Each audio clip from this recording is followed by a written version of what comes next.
내용을 변화시키는 게 바로 의사소통이야. 이러면서 이제 가족 치료가 굉장히 효과도 많이 발휘하고 이렇게 정말 급진적이고 선풍적인 인기를 끌면서 70년대, 80년대 엄청나게 가족 치료를 해야만 하는 것처럼 그렇게 느껴졌단 말이죠. 그 모든 가족 치료의 공통된 신념은 뭐였냐면 개인의 문제는 가족 역동에서 발생된다는 거. 여기에는 모든 가족 치료가 함께 동의하고 있는 부분이에요. 그런데 이제 요즘 최근 오늘날은 모든 것이 변화되고 있는데 어떤 것들이 변화되고 있냐면 체계 이론 그러면은 체계는 하위 체계들이 있고 전체는 부분의 합보다 크고 그리고 서로 이렇게 역동에 의해서 영향을 주고받고 또 사이버네틱스 그래서 예를 들면 자동 온도 조절 장치처럼 가족은 항상성을 유지하려고 하고 일정하게 그 부분에 가면 패턴이 형성돼서 피드백을 해가지고 거기로 가려고 하는 항상성을 유지하려고 하는 그런 것들이 체계 이론이었잖아요. 근데 이런 체계 이론에 이렇게 반발이 일어나기 시작했어요.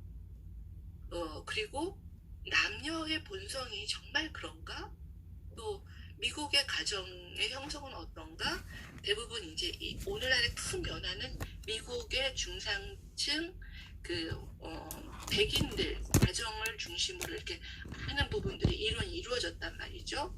그래서 그런 것들 또 우리가 확실히 이게 확실해 라고 하는 그런 어떤 진리라든가 신념이라든가 이런 것들에 대해서 의문을 제기하게 된 거예요. 그러면서 가족 치료가 우리가 아는 가족 치료에 뭐가 있죠? 가장 선생님들 배운 것 중에 가장 기억에 남는 가족 치료 뭐가 있을까요? 나는 이게 좀 기억에 남아. 기억이 안 남으시면 제가 제대로 못 가르친 건가요? 이마고 치료. 예, 지난번에 했던 이마고 치료. 보웬. 예, 보웬의 가족 치료. 보웬의 가족 치료는 가족의 그 각궤도를 그리면서 다세대에 전수되는 게 있다고 그랬죠. 예, 또 해결 중심. 해결 중심은 안 배웠어요, 목사님. 인지행동. 인지행동 치료. 예. 인지행동적 가족 치료. 예, 맞아요. 또 구조적 가족 치료, 인지행동적 가족 치료. 그렇죠. 이렇게 분파가 있었어요. 우리는 구조로 본다. 예를 들면 하위 체계가 부모의 하위 체계, 부부 하위 체계, 자녀의 하위 체계에 경계선이 명확한 경계선이 있는가? 아니면 너무나 산만하게 엉켜 있는가? 그래서 이 구조를 제대로 경계선을 분명하게 해줘야 돼. 아니면은 세대 전수되고 있는 예를 들면 엄마가 자기 부모에게서 제대로 된 그 돌봄을 못 받았어요.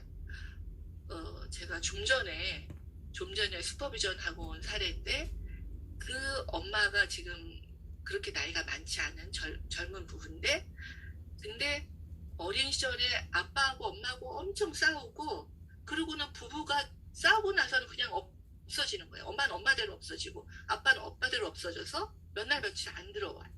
근데 그 엄마는 오빠하고 자기하고 이렇게 있었는데 너무 두려웠다는 거죠. 방임돼 있는 그 상태가. 며칠 동안 엄마 아빠가 사라져갖고 안 들어오니까. 그런 환경에서 자라다가 이제 나중에 엄마가 들어와가지고 자기 남편은 아예 이제 바람피고 밖으로 나돌고 이러니까 오빠하고만 융합돼 있었던 거예요. 이거 민우친의 구조적 가족 치료죠. 그래서 이 오빠는 완전히 엄마의 남편처럼 엄마의 배우자처럼 심리적인 대리 배우자 역할을 하면서 엄마하고 이렇게 융합돼 있고 엄마는 오빠한테만 모든 얘기를 다 하고 서로 한 팀이 돼 있고 이 딸은 보이지도 않던 딸인 거예요. 그래서 이 딸이 뭐 공부하는 것도 지원도 안 해주고 그러니까 고등학교 때 그 야간 기숙학교에 들어가고 낮에는 일하고 이러면서 집에서 나와 버렸어요.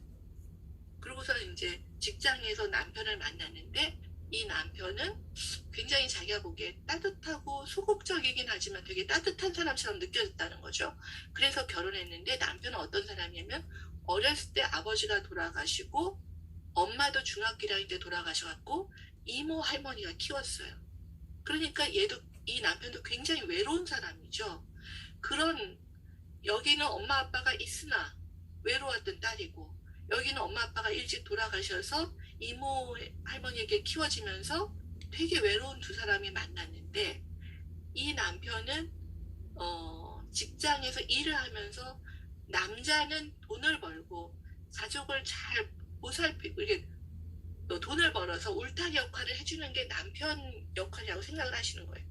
그리고 아내분은 두 아이를 낳았어요. 위에는 딸이고 밑에는 아들인데 근데 이 딸아이가 아내 눈에는 안 보여요. 그 아이한테 굉장히 냉담하고 뭔가 이렇게 그 아이한테 제대로 돌봄을 못 주고 또 아내는 3년 전에 조울증 진단을 받아서 약을 또 병원에서 약을 먹고 있고 3년 전에 무슨 일이 있었냐면 지금 4살 된 아들이 있어요. 딸내미는 6살이고 4살 된 아들이 있고 그리고 그러니까 이 아들을 낳고부터 산후 우울증도 심각해지고 그러면서 이 아내는 아들한테 되게 집중했던 것 같아요. 아들한테 집중하고 아들만 보고 그리고 때때로는 너무 우울해서 아무것도 안 보이고 그런 엄마인데 이 엄마가 아들한테 집중하면 할수록 아들이 이상해 보이는 거예요. 그리고 애가 지금 4살인데 자꾸만 병원에 데리고 다니고 이러다 보니까 애가 발달장애다. 이제 병원에서 그렇게 진단을 내렸어요. 언어도 늦고 엄마는 그렇게 집중한다 그러는데 아이는 언어도 늦고 뭔가 전반적으로 발달장애다. 그래갖고 이제 이 아들한테 더 집중하는 거죠. 그랬는데 무슨 일이 발생하냐면 이 딸내미가 6살 먹은 딸내미가 지 머리도 막 이상하게 가위로 싹둑싹둑 잘라내고 어떤 데는 남동생 머리도 자르고 그러니까 이상한 행동을 한다 그래서 이제 엄마가 병원에 다니던 그 병원에서 놀이치료하고 자기 아들 그렇게 봤던 선생님한테 딸내미 얘기를 하면서 그 딸을 보게 된 거예요. 놀이평가를 하게 된 거예요. 그랬더니 얘가 엄마가 볼 때는 동생을 잘 돌보고 사람들이 있을 때는 동생을 잘 돌보는데 엄마가 없거나 사람들이 없을 때는 동생을 막 되게 구박하고 시기 질투하고 동생을 그러고 있는 거예요. 근데 엄마는 그런 딸이 되게 막 밉고 싫은 거예요. 자기 딸이지만. 그래서 얘를 좀 누가 데려갔으면 좋겠고 막 이렇게 밀어내고 있는 거예요. 그러니까 그 딸은 어떡할까요? 더 눈치 보면서 엄마가 있을 때는 막 그냥 엄마 눈치에 맞추고 엄마를 기분 좋게 해주려고 애쓰고 그러고 있었던 거예요. 근데 얘는 그게 억울하고 너무나 억울하겠죠. 자기가 받고 싶은 걸 못 받고 엄마 눈치 봐야 되니까. 그러니까 아이가 이렇게 상담에 와서 상담 선생님이 얘한테 집중해주고 이러면서요. 상담 선생님한테도 공격이 나오고 막 이러더라는 거예요.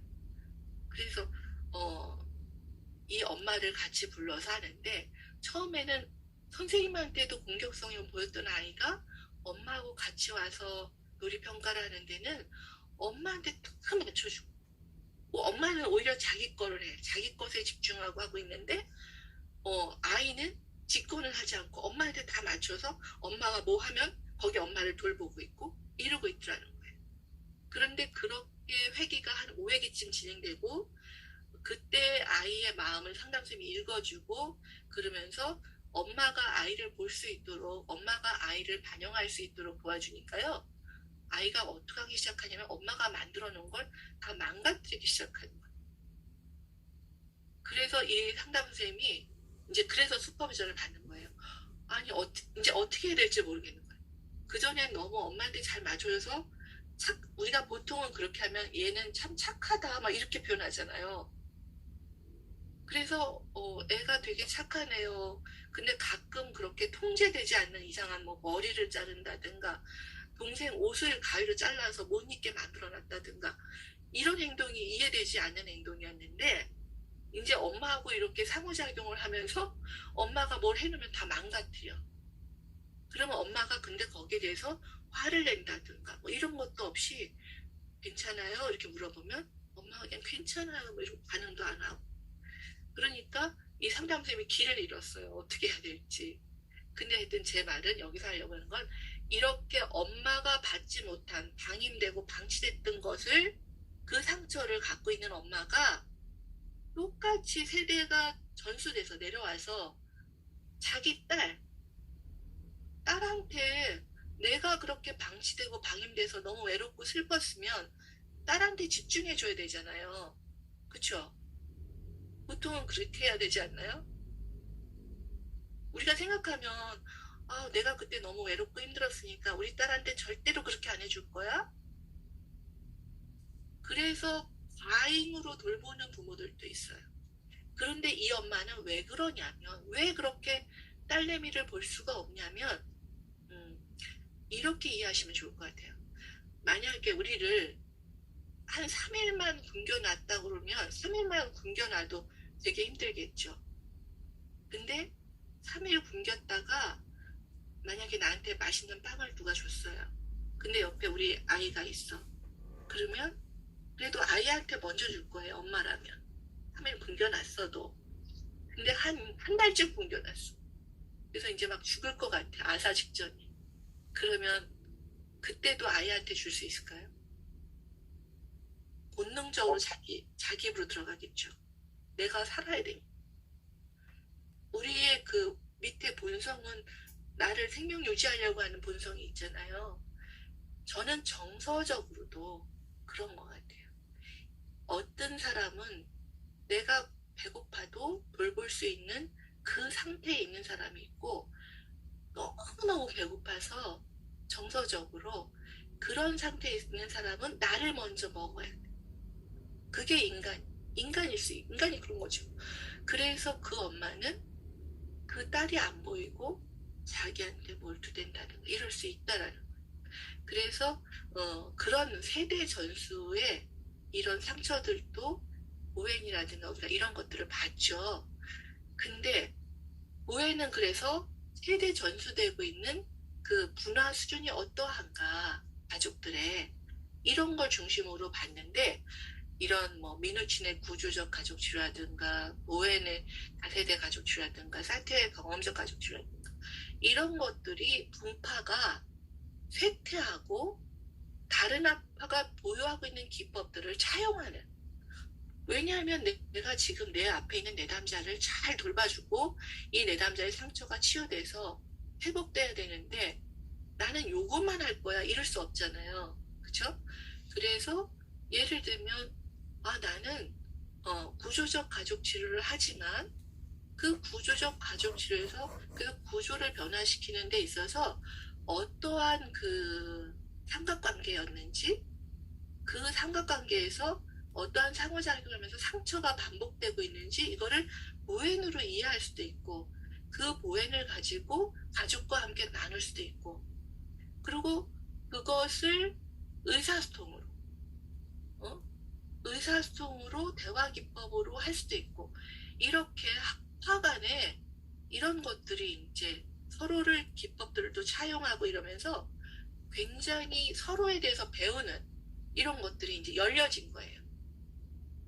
그리고 내담자의 필요에 맞춰서 분별력 있게 적용하는 게 중요한데 근데 이제 기법만 가지고 있고 자기 기본적 이론이 없으면 문제가 되는데 그건 무슨 말이냐면 인간의 발달, 인간 심리의 발달, 관계의 발달에 대한 이론이 없으면 방향성을 잃어요.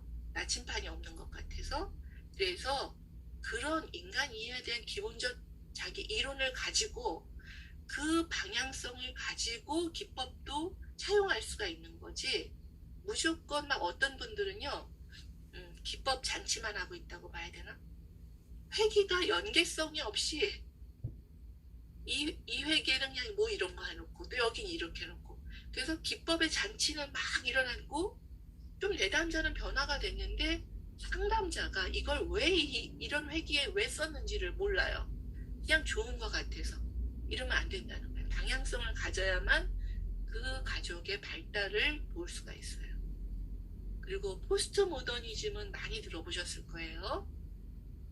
우리가 20세기 초만 해도 과학이 엄청 발달을 하면서 객관적인 그 관찰과 측정으로 진리를 알 수 있다. 그래서 그 일반적인 원칙, 자연의 원칙이라든가 그 원칙을 발견을 하면, 과학적으로 관찰해서 발견을 하면 우리는 환경을 통제할 수 있다. 이게 정말 이렇게 어떻게 보면 인본주의가 막 극대화되는 시기죠. 그래서 이때는 가족치료사도 전문가였어요. 그러니까 내담자들은 환자고 치료사가 전문가로서 막 개입하고 그러면서 끌고 갔단 말이죠. 많은 부분. 근데 포스트 모더니즘은 이러한 과실에서 오는 오만에 대한 반응으로 이제 포스트 모더니즘이 나오기 시작했는데, 예를 들면 아인슈타인의 상대성 원리라든가 이런 것들은 확실성에 대한 신념을 무너뜨렸고, 또 1980년대 들어오면서 문학이라든가 교육, 종교, 정치, 심리학 각 분야에서 그동안 행해지던 관행이 해체가 일어나요. 그러면서 그 프랑스의 미셸 푸코 같은 사람은 거대 담론, 우리가 그런 것이 일반화되어 있는 그런 담론들은 지금 권력 구조, 힘을 갖고 있는 그들이 그 권력 구조를 유지하기 위해서 갖고 있는 대안적인 목소리를 배제시키는 하나의 이야기일 뿐이다. 이렇게 본 거예요. 그리고 크게 이제 이런 거대 담론에 대한, 또 가족 치료에 대한 이렇게 반발 이런 것들로 나오기 시작한 게 여성주의 비판이에요. 무슨 말이냐면 그동안 이 모든 이론들, 특히 프로이트를 비롯해서 쭉 왔던 이론들은 굉장히 남성 위주의 가부장적인 그런 편견을 갖고 지금 이루어진 거다, 이런 이론들이. 그래서 예를 들면 남성들은 독립적이거나 경쟁적이거나 이런 개념들이 되게 중요하잖아요. 또 여성들의 정이라든가 돌봄이라든가 관계, 여기에 대해서는 그동안 좀 평가가 절하됐던 부분이 있었거든요. 근데 이제 그 80년대 후반으로 오면서 이런 것들이 되게 중요한 거예요. 너무나 경쟁적이고 독립적이고 뭔가 성취 지향적인 것보다는 함께 상생하는 이런 돌봄이라든가 감정에 대해서 더 민감해지기 시작을 했죠. 그리고 예를 들면 여성이 성폭력을 당했거나 강간을 당했어요. 그런데 사이버네틱스 이론에서 준에서 보면 이렇게 얘기를 한 거예요. 뭔가 그 여자는 그 여자가 그런 일을 당했을 때는 그 여자도 잘못이 있어. 뭔가 그 여자가 이렇게 던져놓은 뭔가가 있어. 그래서 희생자를 비난하는 게 있었어요. 제가 전에 제 사례를 공유를 했던가요? 아동기 성폭력 당했던 사례를 공유한 적 있었던가요? 여기서? 없었어요? 혹시 그림 같은 거 제가 보여드린 적 없나요? 있어요? 있어요? 없는 것 같은데요. 입니다. 그런 거 어, 처음부에 없어요. 그림 치료 보여주셨습니다. 있었어요. 사례를 나왔 그림. 있었어요. 구렁이 안에 자기 여자가 들어있던 그림 이런 거 보여드렸죠? 네. 예, 맞아요. 그 사례에서도 보면 그 어머니가 엄마가 그 딸한테 무슨 말을 했냐면, 네가 그날 그렇게 노란색 반바지를 입고 짧은 옷을 입고 멜빵 바지 입고 그러고 나가서, 그래갖고서는 10살밖에 안 됐는데 딸들애미가 그 일을 당했을 때가 엄마가 그렇게 비난하고 자기 엄마가 그러니까 그 딸은 엄마하고 관계가 너무너무 안 좋았어요. 그리고 또 그 아버지는 네가 그런 일을 당했는데 얘는 에너지가 너무 많아가지고 이렇게 막 노래도 되게 잘하는 그런 애인데 아버지가 얘가 만약에 노래를 하고 있다든가 이러면 와서 이렇게 완전 주먹으로 얼굴을 쳤대는 거예요. 그런 일을 당하고 네가 노래가 나와? 그래서 네가 그러니까 그런 일을 당하지. 그래갖고 그 엄마 아버지가 이사도 가지 않고 그 찌라시 같은 거 있죠. 그런 걸 만들어갖고 막 뭐 전봇대라든지 막 이런 데다 붙여놓은 거예요. 그 나쁜 놈을 찾는다고. 근데 걔는 어땠을까? 자기 딸은 안 보이는 거, 자기 분노만 보이고. 딸이 얼마나 무섭겠어요. 그 동네에서 그 일을 당했는데. 그리고 또 수녀님들이 그렇게 운영하는 학교를 다녔는데 그 수녀님들이 학교 선생님들이 와가지고 너는 관계 있죠. 성폭력 이런 거 당한 게 아니야. 너는 교통사고가 났던 거야. 병원에 와가지고 그렇게 얘기를 한 거예요. 그래서 이 얘기는 아무한테도 하면 안 돼. 그랬는데 오히려 얘가 5학년 2년 정도 지난 다음에 5학년 때 어떤 친구가 그랬다는 거야. 너 그때 교통사고 난 거 아니라며? 얘는 그때부터 이게 트라우마가 돼.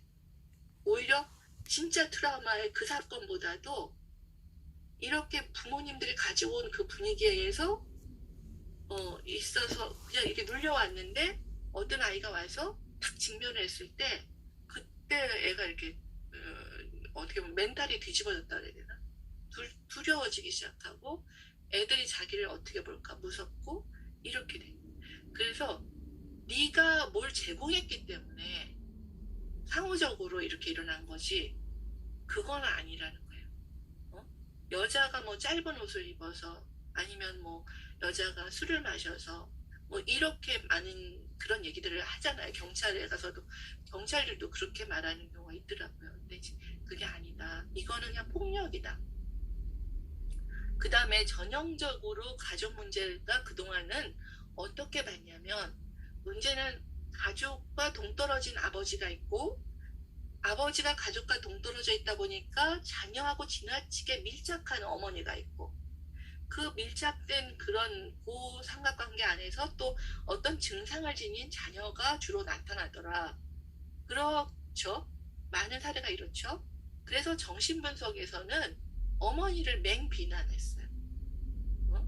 자녀랑 이렇게 융합돼가지고 자녀를 인정을 안 하고 자녀의 감정이나 이런 것들에 대해서 보지 않고 자기가 그냥 동일시해버린다든가 해서 함한다고 그래요. 정신분석에서는 완전히 삭혀버려 애를.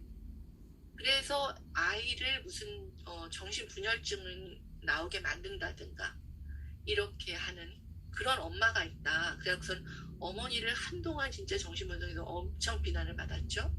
그러면서 이제 그 70년대 가족 치료를 하면서 아버지를 가족 안으로 불러들이기 시작을 해요. 그죠? 당신이 그동안 아버지 역할을 충분히 수행하지 않아서 이게 문제가 되는 거예요. 이제 아버지가 아버지 역할을 하세요. 그러면서 엄마의 자리에다가 아버지를 넣으려고 많이 했어요.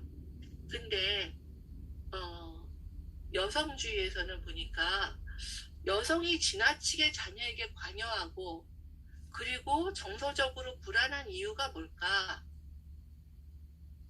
그것은 지금 이런 그 구조에서 그 여성이 가지고 있는 어떤 성격적인 결점이 아니라 이 여성이 정서적으로 고립돼 있다든. 남편이 멀리 떠나 있어서도 고립될 수 있지만 주변에 이 여성을 지원해 줄 수 있고 지지해 줄 수 있는 그런 지원 체계가 없다든가. 경제적으로 남편의 경제 활동이라든가 능력에 너무 의존돼 있어서 자기가 힘이 없어. 그리고 정신 건강이 위태로울 정도로 가사라든가 자녀 양육이라든가 이런 거에 대해서 막중한 책임을 이 여성에게만 부여되고 있기 때문에 그래서 이 여성이 이렇게 불안정한 것이지 그 여성 개인의 어떤 결점이 아니다. 이제 여성주의에서는 이렇게 보기 시작한 거예요.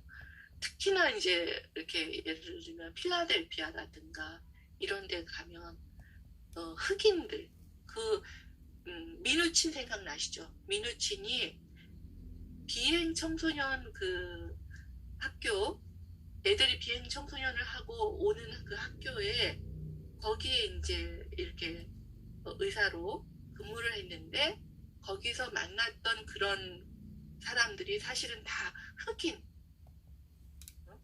흑인들 가정에 특히나 한부모 가정 남편들이 별로 없고 흑인 가정에는 정말 많은 수의 남편들이 감옥에 가 있거나 약물 마약 중독 또 나쁜 일들에 연루돼서 감옥에 가 있고 이 흑인 여성 혼자서 자녀를 양육해야 되는 경우가 많았던 거예요. 그러면 그들이 정말 누가 그들을 정서적으로 지지해주고 경제적으로 이렇게 돕고 또 미국은 특히나 아이를 혼자 둘 수 없잖아요. 그러면 크게 그게 저기가 되죠. 문제가 되죠. 그러니까 그런 상황에서 그 여성들이 어땠을까? 그래서 그런 여성들을 도와줄 수 있는 기관이라든가 이런 시스템이 되게 필요했던 거예요. 그리고 여성주의 가족 치료에서는 그래서 이제 가족을 넘어서 사회적이고 문화적인 상황까지 그 시야를 확대해야 된다는 거예요. 왜 이들이 이렇게 비행 청소년인 아이를 양산하는 흑인 가정에 엄마가 있어. 그러면은 대부분 여기 책에서도 사례가 나오는데 그 엄마는요 상담에 불려가겠죠. 불려가서 맨날 혼났던 거예요. 당신이 이래가지고 애가 이렇게 비행을 저지르게 만들고 그렇다. 그래서 이 엄마는 늘 가면 고개도 못 들어. 자기가 죄인 같고. 그리고 그러니까 자괴감이 더 들고 그런데 그 미국 사회에서 또 흑인 인종차별이 심하고 그들이 할 수 있는 직업이라는 게 과연 뭐가 있을까? 응? 정말로 그 풀타임으로 일할 수 있는 데도 별로 없고 형편도 안 좋고 또 애들도 돌봐야 되니까 파트타임을 해야 되는데 누가 그런 일을 줘요. 그래서 이런 사회적이고 문화적인 상황까지 해야만 된다는 거고 또 남성과 여성을 굉장히 편협하고 불균등한 역할 속에 가두어 놓는 간섭이 있고 가치가 있었다는 거죠. 그러한 가치관들이. 그래서 이런 것들을 바꾸는 게 되게 중요해요. 그래서 치료사는 치료적 중립성을 지켜야 되고 치료사의 가치관을 주입하려는 걸 경계해야 된다. 이게 무슨 말이냐면 사실 당시에 가족 치료사들이요 많이 이렇게 흑인, 아프리카계, 미국인 가정들을 많이 안 봤다는 거예요. 그래서 주로 백인 가족 치료사가 이런 흑인 가정의 문제에 대해서 절실하게 그렇게 느낄 수 없었다는 거죠. 그런 경험들이 잘 없었다는 거예요. 그렇다 보니까 그가 갖고 있는 가치관은 그렇게 어떤 백인 가정의 중상류층의 그런 일반적인 가정, 아까 전형적 가정들 거기서 나온 이론을 가지고서는 여기다 대입하면 안 된다는 거죠. 그래서 내담자들이 남성과 여성으로서의 삶에 대한 신념이 어떠한지 이런 것들을 검토할 수 있어요. 그리고 그 신념을 더 확장할 수 있어요. 여성주의 기본적 가치는 뭐냐면 성별이라고 하는 것은 사회적으로 구성이 되고 상호작용에 영향을 받는다. 남성은 이래야 돼, 여성은 이래야 돼. 또 자신과 신체와의 관계를 재검토해봐라. 자기 자신의 신체와 나를 연결시킨다. 아까 제가 그 숲속의 입구에 서 있는 나의 신체의 느낌이 어떠한지 이거를 연결하는 작업을 해봤던 거거든요. 어떤 분들은 자기 신체하고 자기를 연결을 잘 못해요.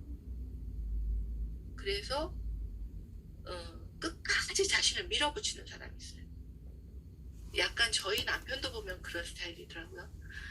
이제 어디를 장거리 이렇게 여행을 차를 갖고 여행을 할 때가 있잖아요. 그러면 여보 내가 운전해 줄게. 잠깐 휴게소 좀 들려서 이제 바꾸자. 아니 근데 여간에서 운전대를 저한테 안 줘요. 저도 운전을 굉장히 오래 해서 잘하거든요. 근데 안 믿어요. 나를 안 믿어주는 것 같아. 그 다음에 또 그러면 제가 피곤해 하는 것 같아서 막 옆에서 주물러 주기도 하고 뭐 이렇게 먹을 것도 챙겨주고 하지만 너무 힘들잖아요. 막 몇 시간씩 운전하면. 그러면은 여보 이번에 휴게소에 들려요. 잠깐 쉬읍시다. 아니야 좀 더 가야 돼. 지금 가지 않으면 이따가 막혀. 그래서 정말 제가 막 화가 나요. 아니 저렇게 힘들 텐데 막 한 4시간 정도 운전하면 되게 힘들잖아요. 그런데도 끝까지 가. 그래서 이제 너무 힘들면 그때 가서 이렇게 그것도 휴게소 가서 좀 이렇게 화장실 갔다 오고 뭐 이러면 제가 운전하려고 그러면 아니라고 내리라고. 근데 이게 성별도 저희 남편이 8남매 외아들이라고 했잖아요. 그 딸 많은 집에 아들 혼자였기 때문에 그 무거운 짐을 그걸 자기가 지고 있는 거예요. 근데 그거를 내가 좀 나눠 갖자고 해도 그거를 잘 못 나눠줘요. 그리고는 항상 자기가 지려고 하는. 그래서 그런 것들, 이 남성으로서 남자로서 이래야 돼 막 이런 것들이 너무 그 책임이 저는 너무 안타까워요. 그래서 얘기를 해주는데 잘 안 되더라고요. 또 자신과 신체와의 관계도 오랫동안 신체를 자기가 정말 극한에까지 밀어붙이고 살았기 때문에 참고. 근데 이런 관계, 진짜 나는, 내 몸은. 그래서 저희 남편은 암을 2개나 겪었어요. 그 물론 건강검진을 해서 초기에 발견해서 수술하고 나아지고 뭐 이러고 있지만 이 사람이 이렇게 힘든 것들은 뭘까 보면은 너무나 그 다세대 원가족에서 온 그 무게감이 엄청나게 짊어지고 있었던 거예요. 그런데 거기다 제가 뭘 했냐면요. 제가 또 저의 이슈가 있잖아요. 그러니까 저의 이슈가 뭐냐면 저희 아버지가 막내 아들이었어요. 그것도 과잉보호받는, 할머니한테 과잉보호받는 막내 아들이었기 때문에 저는 그런 모습이 너무 싫더라고요. 그래서 제가 남편한테 어떤 말을 했었냐면 여보 나는 자기 옆 사람한테 존경받는 사람이 가장 세상에서 큰 사람이라고 생각해. 근데 내가 참 당신을 존경해. 이걸 사랑한다고 생각하고 이런 말을 해준 거예요. 그랬더니 이 남편이 어쨌겠어요. 내가 그 말을 나는 그 말을 이렇게 왜 그렇게 했는지 그때는 몰랐어요. 나는 당신을 존경해. 그러면서 막 이렇게 남편을 만들어 놓은 거예요. 그러니까 남편이 나 힘들어. 나도 피곤해. 이렇게 뭔가 어린 양을 피운다든가 이런 감정적인 표현을 한다든가 이거를 할 수 없도록 제가 이렇게 밀어서 만들고 있는 제가 있었던 거예요. 근데 이렇게 부부는요. 이런 것들이 이슈가 만나서 그렇게 만나서 이 사람은 그렇잖아. 책임이 많은 사람인데 거기에 내가 더 당신은 흐트러지면 안 돼. 이렇게 모양을 붙잡고 있어야 돼. 막 이러고 있었던 거예요. 그래서 진정한 자신이 될 수 있도록 여성주의에서는 자기와 자기 신체와의 관계를 재검토하게 만든다. 여성들 중에도 자기의 신체하고 연결 안 되는 분 많거든요. 그 다음에 감정적인 안전감이 중요하다. 왜냐하면 감정적으로 안전해야만 내가 내 걸 표현할 수가 있어요. 감정적으로 안전하지 않으면 아무런 내 얘기를 솔직하게 할 수가 없거든요. 그 다음에 아내와 남편이 서로 존중하는 것이 중요하다. 하이라키가 있어서 힘의 균형이 이렇게 딱 있는 게 아니고 힘이 위계가 있는 게 아니라 서로 정말 그 힘이라든가 이런 것들을 같이 똑같이 나눠가고 똑같이 서로 존중하고 이렇게 하는 게 중요하다. 그 다음에 개인과 부부는 선택권을 가지고 결정할 수 있다. 이런 것들을 여성주의에서 이제 막 얘기를 했죠. 그러니까 또 부부들 중에 갈등으로 가져간 게 뭐냐면 나는 내 거를 선택할 수 있어야 돼. 그래서 그게 나를 지키는 거야. 이러고 이제 막 상담을 이렇게 받으면 여성들 중에 부부관계를 거절한다. 아, 나는 지금 하고 싶지 않아. 피곤해. 딱 이렇게 하면 남편의 선택권. 그래서 이런 것들도 사실은 선택권을 갖는 거 중요하고 결정할 수 있는데 그런 것들이 과연 정말로 의사소통을 통해서 내가 내 거를 솔직하게 말하고 내가 지금 어떤 상황이고 나 어떻고 그래서 어때 이렇게 하면서 상대방한테 거절감이라든가 상처를 주지 말아야 되는데 그냥 이렇게만 해버리면 당신의 선택권을 지키고 그것을 스스로 결정하고 얘기할 수 있어야 돼. 자기 주장할 수 있어야 돼. 이렇게 놓으면은 오히려 부부가 또 균열이 생겨요. 그래서 하여튼 그런 것들을 어떻게 할지 이것도 되게 중요한 거고 각각의 부부는 부부 형태는 똑같은 부부가 하나도 없어요. 그래서 유일무이하다. 그 다음에 상담사와 커플은 서로 다른 가치관을 가지고 있을 수 있다. 예를 들면 나는 동성애를 거부해. 아, 동성애는 아니지. 근데 내담자 커플이 만약에 뭐 레즈비언 커플이든지 게이 커플이 올 수도 있잖아요. 그러면 나하고 가치관이 다른데 어떻게 상담하겠어? 그런데 상담할 수 있어요. 가치관은 다르지만 상담할 수 있어요. 그래서 가치관이 다름에도 불구하고 어떻게 상담할 수 있을지. 그 다음에 상담사는 내담자를 존중하고 부부 사이의 안정감과 존중을 촉진하는 것이 중요하다. 이런 가치가 있습니다. 잠깐 그러면 소그룹 활동을 우리가 한 15분 하면 길까요? 지금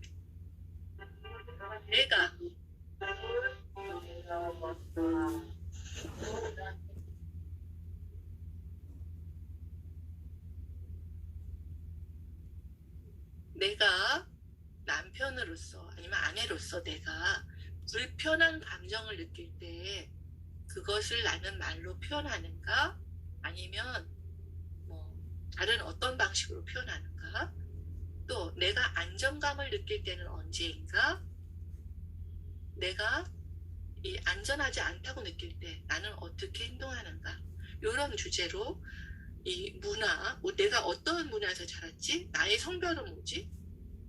내 나이는 어떻지? 이런 것들을 고려하면서 솔직하게 한번 나눠보시면 좋을 것 같아요. 그래서 제가 소그룹을 나눠드릴게요.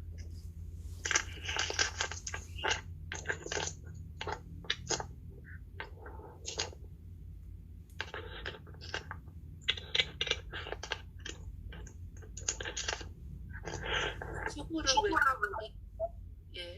그 주제로 나눠보시면 좋겠어요.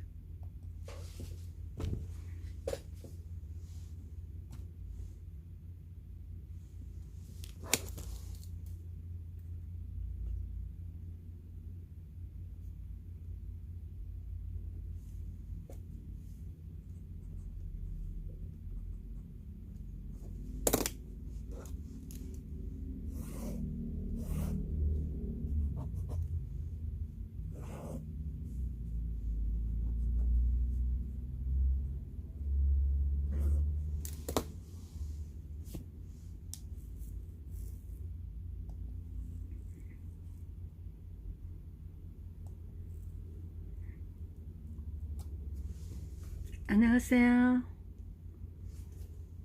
예, 안녕하세요.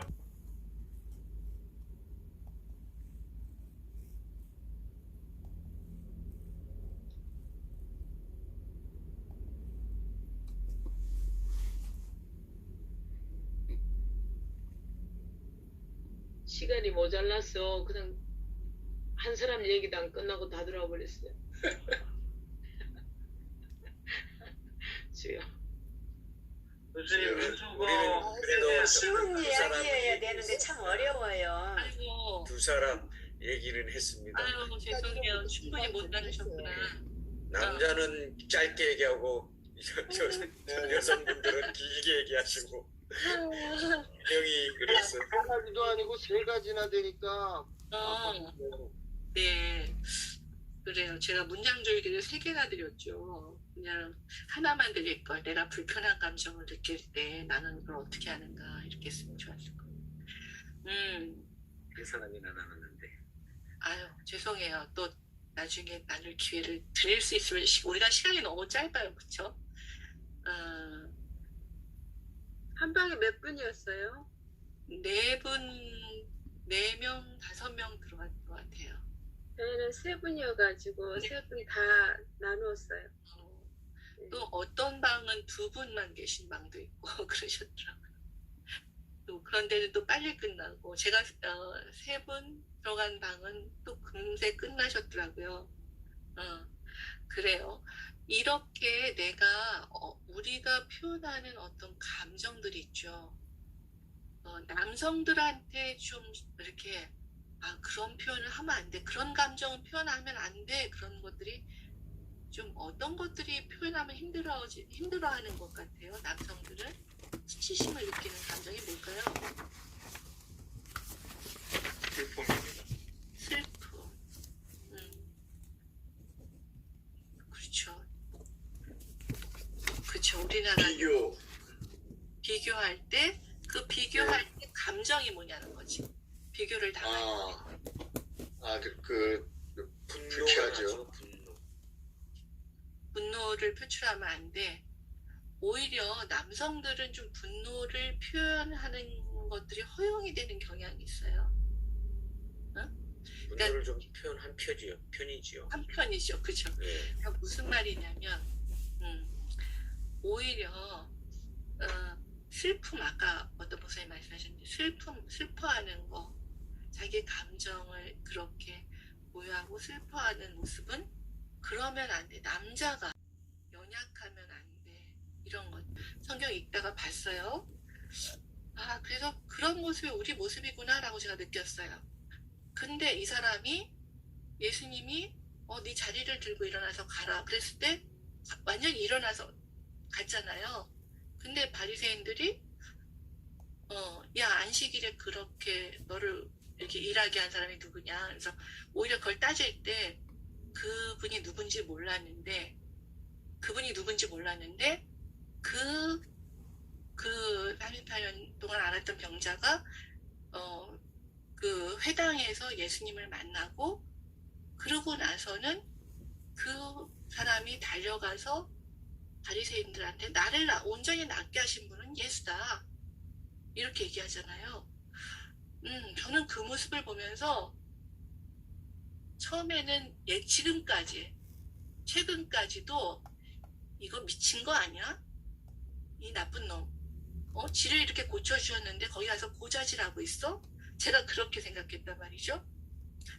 그래서 참 인간이 못됐다 이랬는데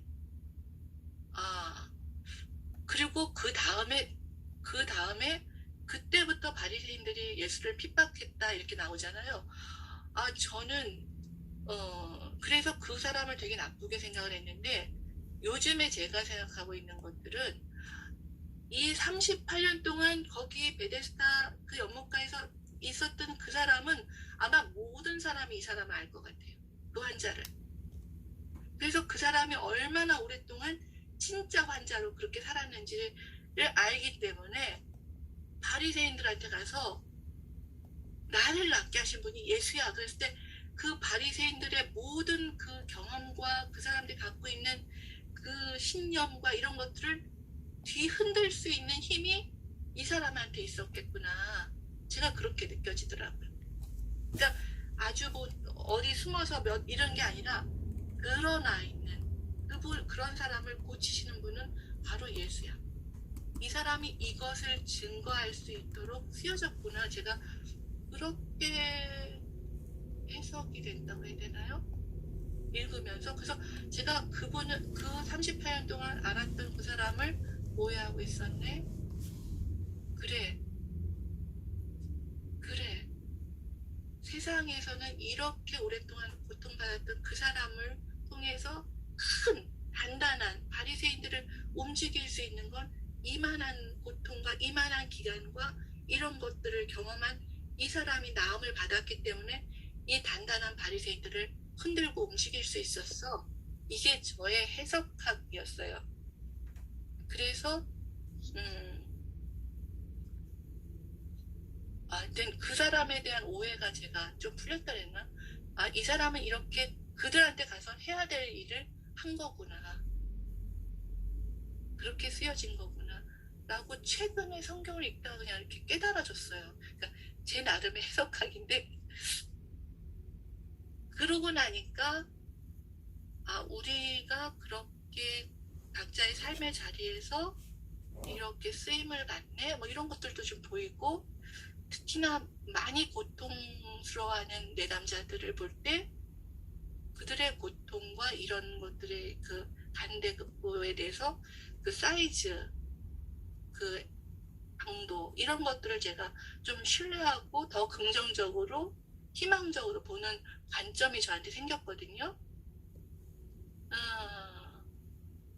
성서 연구가 성서를 읽는데 매번 읽을 때마다 이렇게 뭔가가 건드려지고 나름대로 이렇게 도전이 되고 그래서 성서가 막 굉장히 깊어지잖아요. 그런 게 해석학 아닌가요? 제가 좀 이상하게 얘기했나요? 탁월하신 해석학입니다. 네? 탁월하신 해석학입니다. 이게 이제 사회 구성주의라는 거예요. 사회 구성주의가 우리가 서로를 문제를 바라보는 관점, 의미 이런 것들을 함께 나누면서 우리가 그걸 만들어가고 있다는 거예요. 네. 교수님 질문사항이 있는데요. 네. 그 최근에 사회 현상을 봤을 때 예. 서로 의견을 충분히 나누면서 긍정적인 방향으로 가면 좋은데 예. 모든 SNS나 인터넷을 통한 소통이 오히려 많아지면서 활발하게 이루어지면서 오히려 분열된 양상들이 더 많이 나타나더라고요. 그래서 구심점이 오히려 하나나 두 개 있으면 좀 나은데 다양하게 있으면서 더 혼란스러워지는, 그래서 사회의 구심점이 악화되고 더 불안감이 높아지는 그런 양상으로 가는 것 같은 느낌이 드는 거예요. 그래서 각 개인은 그러한 것으로부터 많은 부정적인 영향을 받고 불안감이 높아지지 않을까. 특히 코로나 이후에 또 여러 가지 정치적인 문제들 속에서 또 유튜브를 통해서 각각의 주장들이 나오는 가운데 어느 것이 진리인지 진실인지 확인하기 어려운 가운데 그런 것은 굉장히 그 사회 구성주의 쪽에서 보면 굉장히 오히려 더 이렇게 영향을 더 많이 받으면서 더 안 좋은 결과가 나아지는 그런 모습들을 보거든요. 그렇죠. 그래서 사실은 우리가 거짓 뉴스를 만든다거나 이런 사람들은 또 거기에 따르는 그들의 욕구나 의미가 있겠죠. 그런 것들을 이제 우리가 이렇게 좀 더 분별하는 것도 되게 중요한 거고, 내가 그런 것들을 조율할 수 있는 힘. 예를 들면 이태원 사태를 저희 상담계에서는 되도록이면 좀 많이 보지 마라. 간접 외상이 된다. 이런 얘기가 있어요. 자꾸 화면에서 자극적인 그런 화면들을 보면서 그게 오히려 간접 외상이 돼서 더 상처가 되고 그럴 수 있다는 거죠. 그리고 그런 것들을 극대화시키고 이런 사람들은 또 그렇게 자기의 공격성을 거기다 얹어서 더 표현하는 이런 것도 있죠. 그렇죠. 네, 그래서 우리가 이제 그런 것들을 좀 분별할 수 있도록, 그러면 그 분별이 안 되는 거는 내가 지금 아까 제가 그랬잖아요. 나의 신체와 나를 연결시켜라. 나의 감정과 나를 연결시켜라. 내가 지금 어떤 감정을 지각하고 있지? 나의 신체는 어떻지? 이런 것들이 앵커링이 돼 있어야 되는데 자기의 감정도 자기가 못 알아차리고 이렇게 우리가 뭐 부안애동한다 막 이런 말 있잖아요. 그런 것처럼 내가 분노가 잔뜩 있을 때는 그 분노를 거기다 얹어서 더 표현하고 싶고 거기서 그렇게 해주면 시원하고 이런 것들이 있는 거죠. 그래서 여기 보면 정체성은 관계에서 나타난다. 내가 어떤 사람들과 관계하고 있지? 나의 존재는. 저는 이제 이런 것들이 중요한 것 같아요. 내가 관계하고 나하고 연결된 사람들이 어떤 사람들인지에 따라서 나의 사실은 정서도 굉장히 많은 영향을 받아요. 그죠? 분노가 많은 사람들 사이에 있으면 나도 분노에 전염이 돼요.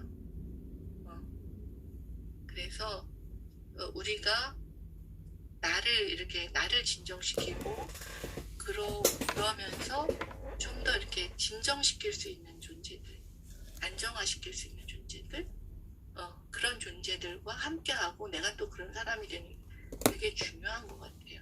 치료는 언어적인 활동이고 언어라고 하는 그 의미를 부여할 때 그 속에서 이렇게 희망이 보인다는 거예요.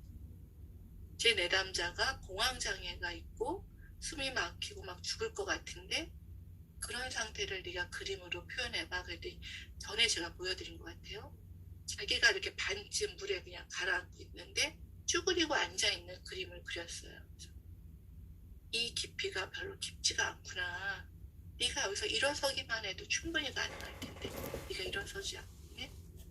그냥 그림에서도 이렇게 보여지는 것 같아요. 그래서 그 얘기를 했더니 걔가 웃는 거예요. 그 친구가. 제가 존중하고 의견을 교환하는 가운데 새로운 현실을 만들어낼 수 있다는 거예요. 그러면 이제 최근 그 가정폭력도 굉장히 많잖아요. 이게 가정폭력이 정말 폭력으로 경찰이 개입한다든가 이것도 우리나라에서 그렇게 오래된 얘기가 아니잖아요. 그죠? 집안에서 일어나는 일을 경찰이 무슨 이게 관여를 하나요? 막 이러면서 신고도 안 하고 이랬던 시대가 있었어요. 그런데 이제 1990년대 미국에서 1990년대 초 처음으로 아내에 대한 구타와 성폭력에 대한 책, 가족치료 문헌들이 주류로 등장하기 시작했다는 거예요. 진짜 얼마 안 됐죠. 그리고 18세 이전에 성적 학대를 경험한 여성은 여성 전체의 37%나 되고 가해자 중 남성이 그 95%를 차지하고 있고 여성 6명 중 1명이 동거남으로부터 매년 학대를 받고 있더라는 걸 이제 1992년에 이분들이 발표를 했고요. 당시 어떤 형태로든 자신의 학대에 대해 일부 책임이 있음을 주지시키는 이론이 그 당시에 이제 그 모더니즘적인 가족 치료에서는 때리는 남편과 맞는 아내 뭐 이러면 아내도 뭔가 그렇게 맞을 만한 짓을 해 뭐 이렇게 봤던 거죠. 상호작용에 의해서 그렇게 일어난다고. 그렇지만 폭력적인 남편은 자제력을 잃은 게 아니라 사실은 그 폭력을 통해서 통제권을 쥐고 있는 거고 그 통제권이 다른 더 큰 힘을 갖고 있는 누군가한테 책임이 추궁될 때만 폭력을 멈추게 된다는 거예요. 그래서 가정폭력은 폭력이다. 이것은 사회적으로 어떤 기관이라든가 이런 데서 이것들이 일어나지 않도록 책임을 추궁해야만 한다라는 거예요. 그리고 다문화주의가 이제 미국은 굉장히 다문화 국가잖아요. 그래서 그럼에도 불구하고 이렇게 아까 아프리카계 미국인이라든가 또 유색 인종에 대해서 별로 관심이 없었어요. 이런 그들에 대한 가족 치료에 대한 학술지라든가 뭐 이런 것들도 별로 없었는데 이제 90년대부터 이게 나오기 시작했고 그 다음에 가족 치료사가 만약에 유색인종이면 거기 한인 뭐 재미교포들이라든가 한인들은 굉장히 또 한인 특성을 갖고 있잖아요. 민족적 정체성이 있어요. 그래서 미국의 그 중상류층의 화이트 그 백인들하고 다른 그들은 뭐 17살만 되면 이렇게 분화를 해야 되고 이렇게 하지만 우리는 캥거루족이라고 하잖아요. 애들이 30이 넘고 막 이렇게 해도 결혼도 안 하고 그 엄마 아빠하고 함께 있으려고 하고 이런 것들도 어떤 민족적 정체성과 관련이 있는 거죠. 그래서 그런 더 큰 집단과의 관계 속에서 이해를 해야 된다라는 거예요. 아까 인종에 대한 이런 거 랜시 보이드 프랭클이라든가 켄 하디에 의해서 인종에 관한 주제가 가족치료 분야에서 자각이 일어나기 시작했고 가족 치료사가 이 인종이 갖고 있는 강점이 뭐고 또 그들의 관계망을 형성할 수 있도록 지지하는 게 되게 중요한데 예를 들면 그 흑인 사회에서 아까 말했듯 그들을 이렇게 지지하고 관계망을 형성할 수 있도록 도와줘야 되는데 예를 들면 백인 치료사가 그 흑인인 엄마가 갖고 있는 그런 강점을 인식을 못한다든가 그들의 관계망을 오히려 그렇게 무슨 문제를 일으키고 감옥에 가고 이런 남편들하고 뭐 이렇게 분리를 해야 된다든가 이런 것들을 일방적으로 그렇게 개입할 수 없다라는 거예요. 그들의 특성이 뭐고 그들이 계층이 갖고 있는 것들이 뭔지 이런 것들을 직면하면서 충분히 알아차리고 그렇게 개입을 해야 된다는 거죠. 특성화를 이해하는. 인공과 사회계층에 대한 문제도 그렇고요. 그러니까는 빈곤한 그 사람들의 경제적 압박이 어떠한지 그들이 그 환경에서 어떻게 그렇게 힘든 환경에서도 생존하고 잘 감당하고 그럴 수 있었는지에 대한 긍정적 평가가 있으면서 그들을 지지할 수가 있어야 되는데 치료사가 그것들을 이해를 못하면 왜 열심히 살지 않냐, 왜 이렇게 게으르냐, 왜 맨날 술 먹냐, 왜 맨날 마약하냐 이렇게 책임 추궁만 하고 있어서는 그들의 변화를 가져올 수 없다는 거죠. 그리고 이제 80년대 후반부터 동성애 문제가 뭐 미국에서도 동성애 부부 커플을 인정하는 주도 있고 또 인정하지 않는 주도 있고 이럴 때 많은 주가 인정을 하는 것 같아요. 그리고 동성애에 대해서 잘못 교회라든가 이런 데서도 이렇게 얘기했다가는 큰 화를 당하게 되죠. 그래서 우리가 이런 것들을 어떻게 또 상담자도 마찬가지예요. 동성애자인데 당신 내가 동성애자도 아니고 거기에 대해서 동의할 수가 없기 때문에 나 당신을 상담 못하겠다 그러면 고소를 당한다고 그래요. 미국에서 성차별을 하는 거고 그 소수자들을 차별하는 것으로 이제 고소를 당할 수 있다고 그래요. 그래서 치료사들이 이제 그런 스펙트럼을 넓혀야 되는데 예를 들면 동성애 자녀가 자신이 동성애자라는 자아 정체감을 가지게 되기까지 이 사람은 수년 동안 몸부림쳐 왔을지도 모른다. 이런 것들을 간과하면 안 된다는 것과 또 그들의 부모는 초기에 우리 자녀가 동성애자라는 거를 알고 나서 굉장히 죄의식을 많이 느낀다는 거죠. 내가 제대로 못 키웠나, 내가 어떻게 했나. 그 자기 자신에 대한 비난도 많고 또 자기 자녀에 대한 장래에 대한 두려움 막 그러면서 때리기도 하고 폭력도 하고 의절하기도 하고 이런 많은 시간들을 거치면서 이거를 받아들였을 수도 있다. 이런 것들을 기억해라. 그리고 그들의 강점, 회복력이 뭔지를 우리가 치료사가 배워야 되는데 저들은 동성애자야. 이것 때문에 그냥 내가 셧다운하고 그들을 인간으로 취급을 안 한다든가 이러면 이제 큰 문제가 된다는 거예요. 그래서 저도 이제 그게 많지는 않지만 게이였던 분들을 몇 명 초대랑에 치료를 한 경우가 있는데 다행히 저는 그래도 예를 들면 대학생 아이 남자아이였는데 그렇게 아마도 그런 그 동성애에 대한 그 자아 정체감이 이렇게 완전히 굳어지진 않은 상태였고 또 부모도 신앙을 갖고 있는 사람들이었고 그러면서 그 친구가 자기가 앞으로 이렇게 동성애자로 산다면 그 삶이 어떨지를 저하고 나누고 그러면서 하여튼 고민하면서 떠난 사례가 있어요. 끝까지 그런 부분들을 나누면서 자기가 어떻게 해야 될지 그리고 그렇게 남성에 대해서 끌리는 것들이 어디서 왔을까 뭐 이런 것들도 보고 얘기 나눴었고 그러면서 가족들과의 관계에서의 그 갈등 근데 그 친구는 진짜 어렸을 때부터 엄마가 이렇게 여성 딸처럼 또 이렇게 키우는 그런 것들도 있고 그래서 엄마에 대한 분노 감정도 있고 그런 것들을 그냥 상담해서 처리하면서 자기를 이렇게 조율해 나가는 그곳까지 하고 보낸 적이 있고요. 또 한 여자애는 여자친구도 대학생이었는데 자기가 너무너무 거기는 이제 장로님 아버지가 장로님이고 엄마 권사님이고 그리고 얘는 찬양 인도자였어요.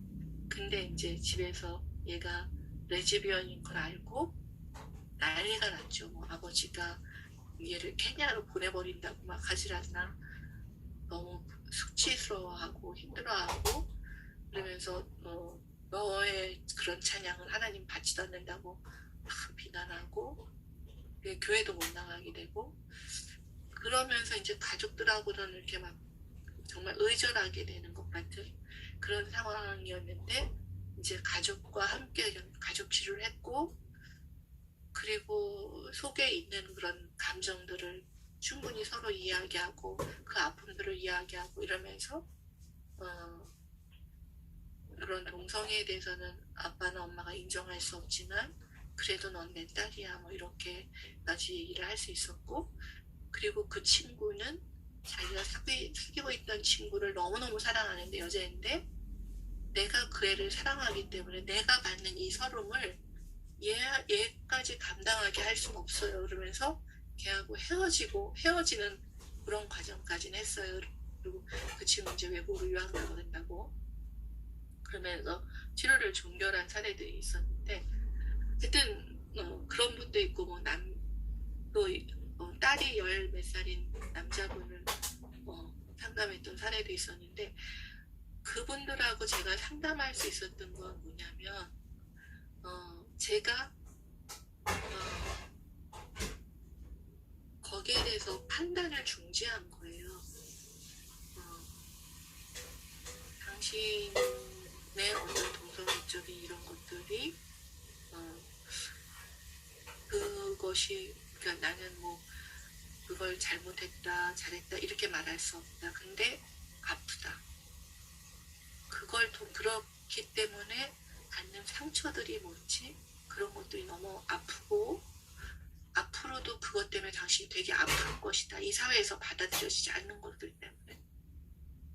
그래서 그것에 대해서 내가 그 동성애를 추구하는 것과 내가 앞으로 감당해야 될 상처들, 아픔들, 나 혼자만 아픈 게 아니라 우리 가족들이 함께 아파해야 되고 그런 것들에 대해서 이제 같이 나누고 그래서 이것들을 어떻게 이 사회에서 어떻게 내가 살아남게 해서 조율해야 될지 그런 안타까움으로 이렇게 이야기를 하면서 그래도 상담이 됐던 것 같아요. 근데 좀 어려운 주제죠.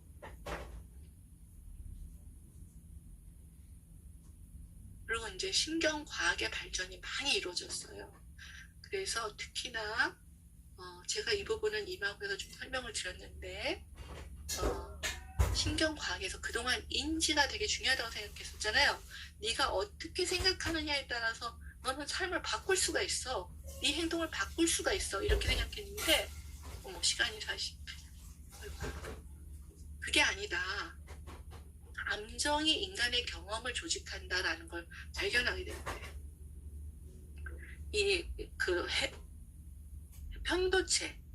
편도체가 되게 중요한데 이 편도체가요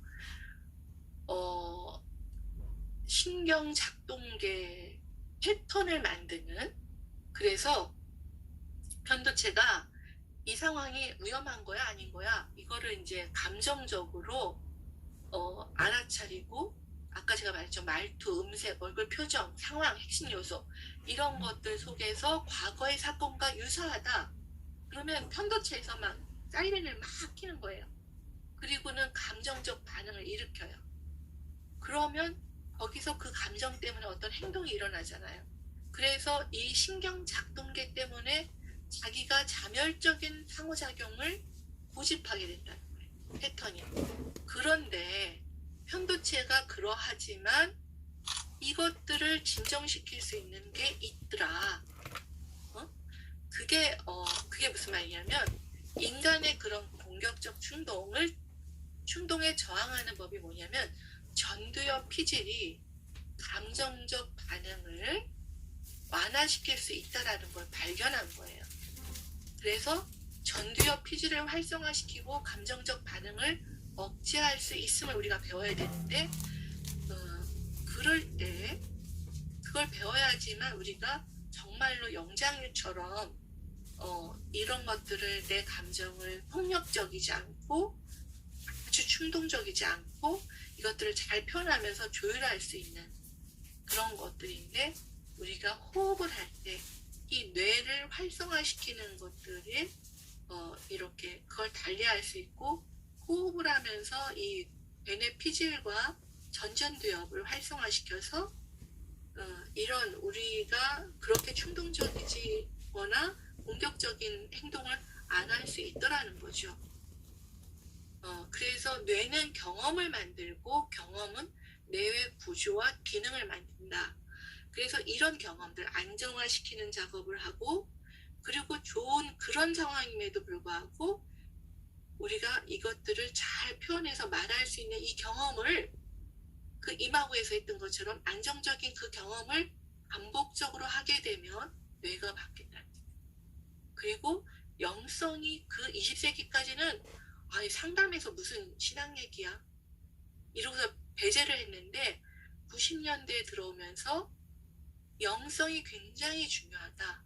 그래서 인간이 느끼는 그 소외감을 해독하는 것으로 영성과 종교에 관심을 갖게 됐고 그런 부분들을 당신의 삶의 의미가 뭐고 좀 더 높은 차원의 힘에 대해서 생각하는 게 뭐고 이런 것들을 상호 나누면서 진짜 이 사람의 그 행복과 깊게 연결이 된다는 거예요. 영성이 되게 중요하게 들어왔어요. 그리고 이제는 다양한 배경의 내담자와 그 문제에 대한 맞춤 치료를 하게 됐다는 거예요. 그래서 여기 보면 뭐 중독, 외도, 한부모 가정, 혼합 가족, 재혼하는 가족도 많죠. 그리고 또 생애 발달 단계에 맞춘 그런 치료, 또 만성 질환자라든가 장애 있는 가족은 어떤지, 또 가족의 죽음이 있어서 그 애도하고 있는 가족들, 입양 가족들 이렇게 다양한 문제를 갖고 있는 그 가족들에게 21세기는 정말로 그들 내담자의 문제에 맞춤 치료를 해야 되는데 우리가 가족 치료사는 어떤 개념을 제공할 것인지를 조금 더 앞으로 고민해야 된다는 거예요. 이것들을 모더니즘적으로 이렇게 딱 이게 진리야 이렇게 말할 수 없는 그래서 사실은 상호 주관성에 의해서 이런 것들을 교조하면서 계속 만들어낸다는 거죠. 이거는 제가 설명을 드리려는데 시간이 너무 없다. 그래서 지노그램도요 이렇게 할 수도 있다라는 걸 지금 보여주는 거예요. 피규어를 갖고 아버지에 대해서 아빠에 대해서 온 가족이 자기 거를 피규어로 이렇게 놔보면서 왜 이걸 놨는지를 설명하고 이야기한다고 했잖아요. 그래서 의미들을 찾고 엄마에 대해서도 그렇고 그럴 때 이게 특별하게 부딪히고 갈등하는 요소들도 찾고 이렇게 대화할 때 어린 아이들하고도 아주 그 역동이라든가 이런 것들 성을 이해하게 되고 보여지고 왜 두려워하고 무서워하는지 뭐 이런 것들이 보여요.